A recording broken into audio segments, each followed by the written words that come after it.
Olá, seja bem-vindo, bem-vinda a mais uma análise e opinião da semana com um conteúdo que eu acredito ser muito relevante para debatermos nesse momento. Estou muito feliz em retornar ao quadro. Na última semana nós tivemos a coordenadora da CEATIDAL, Leidiane Barbosa, comentando sobre um livro, Quem Mexeu no Meu Queijo. Se você quiser dar uma olhada nesse conteúdo, basta clicar aqui e você vai ser direcionado, vai lá, dá uma assistidinha e depois retorna para falarmos desse tema tão importante, né? Professores, heróis ou vilões? Quem está habilitado para falar dessa dia? Um pai que por alguma razão não conseguiu se realizar no filho? Um aluno que por qualquer que seja o motivo teve uma nota reprovativa e consegue identificar no professor o culpado por essa falha? Será um profissional bem-sucedido e que teve na base da sua formação um professor? O Estado, que oferece condições mínimas para que esse exerça bem a sua profissão? Ou mesmo a sociedade, que busca soluções para os problemas e deposita neste profissional e na educação convencional as esperanças para um mundo melhor? Então, se você quer saber a minha opinião, fique conosco. Se você chegou agora no canal e ainda não é inscrito, se inscreva. Se conhece um amigo ou uma amiga que possa se interessar por esse tipo de conteúdo, indica o vídeo para eles, para elas, para que possam vir também acompanhar o nosso conteúdo. Aciona o sino para ser notificado sempre que um vídeo for postado. Isso é importante para você ficar sabendo. E claro, né, se você gostar dos vídeos, deixa o joinha. Se tu discorda da minha opinião, deixa nos comentários. Toda crítica, todo apontamento é bem-vindo para que a gente possa construir um debate plural e com alternativas diversas. Então, dito isso, deixa de enrolação, deixa de jabá e vamos ao conteúdo.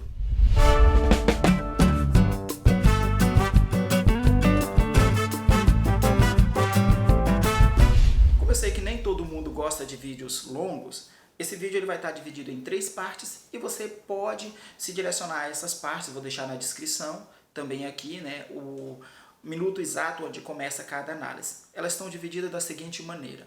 A primeira, professor sendo professor em qualquer lugar. Depois, toda a história tem dois lados.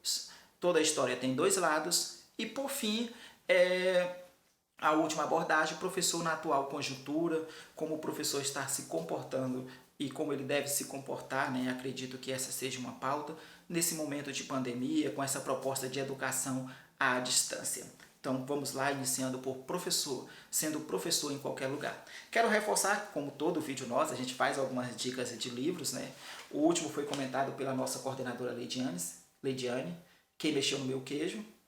E esse, O Pequeno Príncipe, um conteúdo que também achei interessante. Normalmente eu não gostava desse tipo de livros e durante um desafio que foi feito no Facebook eu acabei lendo os dois e gostei do conteúdo e quero também aproveitar para endossar, embasar esse vídeo em cima de algumas citações dos livros. Então, dito isso, meus amigos, professor sendo professor em qualquer lugar. Bem, eu vou tentar trazer uma história minha para poder ilustrar a situação e vou tentar ser muito breve. Eu fui coordenador de grupos de jovens e desde cedo que eu milito nessa instância. Sempre tive dificuldade com leitura, no passado mais do que no presente, mas ainda tenho essa dificuldade, principalmente com a escrita, né? Eu vou destacar assim, porque ainda confundo coisas básicas, que para alguns pode até ser absurdo. E isso dificultou muito meu processo de desenvolvimento. Eu tinha medo da opinião dos outros, como quando a gente estava gravando o vídeo, eu sempre tenho medo do que pode estar gravando. Confesso isso sem nenhum pingo de vergonha, de reconhecer as minhas falhas e minhas dificuldades. E esse livro, ele ajudou bastante, né? Deixar de ter medo de sair de sua condição e buscar sempre mais informação. Dito isso, certa vez, como no grupo de jovens, naquela época a liturgia da nossa paróquia era alternada, ou seja, grupos, movimentos pastorais, eles eram responsáveis pelos domingos de leitura, sempre alternando, e aí chegou um dia que o nosso grupo era responsável, um domingo, e na divisão colocaram-me para fazer uma leitura. Eu me recusei de imediato, pois eu me conhecia, a dificuldade que eu tinha, Mas, não, você tem que ler, você é uma das pessoas à frente da coordenação do grupo e não pode se eximir desta responsabilidade. Então, assumi, pedi que colocasse-me para fazer a oração da Assembleia, que era uma coisa mais simples, imaginava eu, e assim fizeram. Quando eu terminei a leitura, ficamos por ali, a missa terminou, os jovens conversando, as pessoas foram se retirando da igreja, e nós, depois todo mundo saiu, né, a gente se direcionou também para fora da igreja. Naquele momento tinha uma professora lá fora me aguardando, né, e ela se direcionou até mim e falou: olha, eu fiquei aguardando aqui porque eu queria conversar com você, se você me permitir. Queria fazer alguns apontamentos. E eu, tudo bem, professora, pode falar. Ela não tinha sido minha professora, não foi minha professora, né, infelizmente. Gostaria muito de tê-la como professora, mas ela foi minha diretora, no tempo de Fortunato Moreira Neto. Vou até citar o nome, professora Maria Alice Egito. E ela, olha, eu gostaria de falar com você, espero que você não se chateie. Eu falei, tudo bem, professora. E ela fez a seguinte menção: olha, durante o seu texto você teve alguns erros, e hoje você é um rapaz, uma pessoa que está à frente de grupos de jovens, deve ter mais atenção nessas palavras que você mencionou. Então eu fiquei muito contente, agradeci ela, falei, olha, não pense que eu fiquei chateado, gostei muito das suas observações e vou procurar melhorar. Então aí ela fez uma colocação interessante que me ajudou a mudar. Porém, eu já vou pular para a segunda parte do vídeo, essa observação é só para fazer essa transição, onde toda a história tem dois lados. Eu poderia naquele momento ter ficado com raiva dela, ter dito, olha, mas se eu sou uma pessoa com dificuldades, é culpa do seu ensino, é culpa do ensino da sua escola, é culpa dos outros anos que eu tive na educação. Mas não, eu soube agradecer porque eu conhecia que a história também tinha um outro lado, a qual eu quero trazer agora para vocês. O meu processo de educação foi muito, eu posso dizer, falho.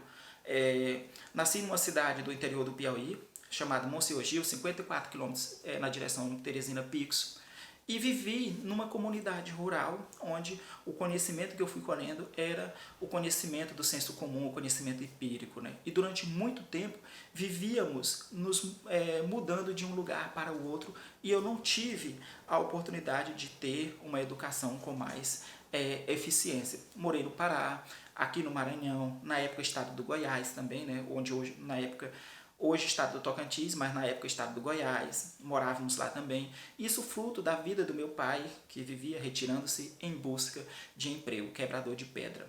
Então, ok, quando paramos em Porto Franco, moramos no entrocamento, depois fomos para a comunidade da Sicupira, aqui na estrada para o Estreito, e lá moramos na fazenda do saudoso senhor Ananias. Naquele período, caminhávamos 3 ou 4 quilômetros para chegar até uma escola. E às vezes, quando chegávamos lá, o professor não ia, tinha problema no carro.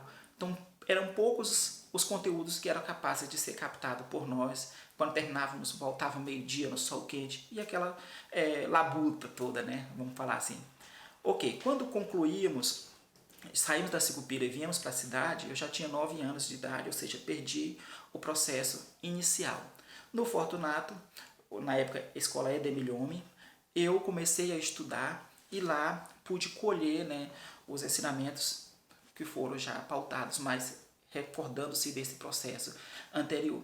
Lá o professor, depois hoje eu faço um relato disso, eu pude perceber que o professor ele é de tudo um pouco. Por exemplo, várias vezes eu chegava na escola e enquanto aguardava a abertura dos portões, vários alunos, né, inclusive, iam até mim, ficavam puxando meus cabelos, me chamando de Cirilo, e eu entrava na escola chorando. E era obrigado, o professor ele tinha que lidar com essa situação. Então, quantas situações semelhantes o professor não enfrenta? Às vezes um aluno que sai de casa presencia os pais brigando e o professor ele tem que ser o psicólogo para apaziguar aquela situação. Quantas vezes o aluno não sai com fome e chega na escola e não consegue render ou ter os resultados almejados, porque às vezes ele está mais preocupado com a merenda do que com o processo educacional e o professor ele tem que saber detectar essas situações. Então são muitos os fatores que podem incidir sobre o resultado de uma nota, incidir sobre o resultado do conhecimento colhido por um aluno. Então essa é a parte, toda a história tem dois lados. E finalizando, o professor nesse momento atual, né, nessa conjuntura que estamos vivendo de pandemia e de educação à distância, a reflexão que eu faço é a seguinte: o processo tecnológico há muito tempo ele vem sendo inserido gradualmente no ensino. O que eu percebo é, sempre houve uma preocupação com a estrutura, a criação de laboratórios, com as máquinas, mas, no entanto, né, a preocupação com o professor ou com o humano foi deixada para segundo plano. E esses professores, eles não tiveram a instrução necessária nesse fator e hoje vão se deparar com um ensino que vai exigir completamente disto, né? Usar tecnologia como Google Meet, Zoom, YouTube, Facebook, WhatsApp, Instagram e tantas outras coisas, e o professor, na maioria das vezes, ele não está preparado. E a cobrança será sobre o professor, porque ele precisa estar preparado para dar aula. E aí eu pergunto, qual o suporte que o professor está recebendo nesse momento? Qual o suporte de formação, de ensino para lidar com a tecnologia? Qual o suporte de material, seja computadores, seja celulares com qualidades, para que ele possa dar essas aulas? Às vezes o professor vai dar aula com o celular que a câmera não consegue sequer detectar o rosto do próprio professor e o aluno ele vai ter que aprender. Então, quais são os resultados finais desse ensino? Não importa qual seja o resultado, professor. Uma coisa eu acredito que será certo. Ao final de tudo, você será o responsável, professor. Sim, como você sempre foi. Você é o responsável, professor, por sair de casa, deixar a tua família, os teus filhos, para ir cuidar de uma sala lotada com 50, 60 alunos e você precisa dar resultados. Professor, você é o responsável, professor. Responsável por sacrificar as tuas noites de sono, a tua folga preparando o conteúdo do dia seguinte. Professor, você é o responsável.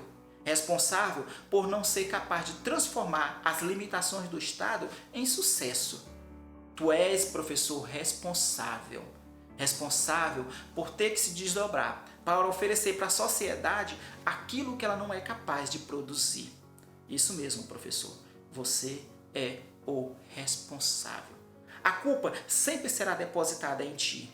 Você sempre colherá o lado amargo da história.